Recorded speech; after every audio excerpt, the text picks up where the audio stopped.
ఎక్కువగా తిన్నా, ఎర్రకారం బాగా ఇంతంత పోసుకు తిన్నా దానివల్ల బీపీ కానీ, షుగర్ కానీ, గుండె జబ్బులు కానీ, కీళ్ళ నొప్పులు కానీ, చర్మ వ్యాధులు కానీ, మీకు ఏ విధమైన కిడ్నీ జబ్బులు కానీ, లివర్ జబ్బులు కానీ ఏవీ రావు. దీర్ఘ రోగాలు, మనం బాధపడే మందులు వేసుకునే మొండి రోగాలు ఏవి రావటానికి కారానికి సంబంధం అసలు లేదు. మరి ఇది వినేసరికి బాగా ఎర్రకారం బాగా వాడి ఎర్రెర్రగా తినేవారికి చాలా సంతోషంగా అనిపిస్తుంది. ఇంత మంచి విషయం విన్నాం కదా అని.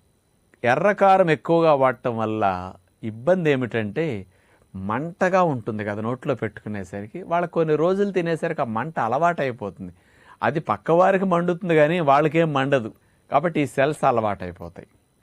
ఏదైనా ఎక్కువైతే తినేటప్పుడు కారానికి నోట్లో లాలాజలం వస్తుంది, కొంచెం కళ్ళమ్మట నీళ్లు, ముక్కమ్మట నీళ్లు కారితే తప్ప ఏ విధమైన నష్టం ఉండదు. ఈ కారం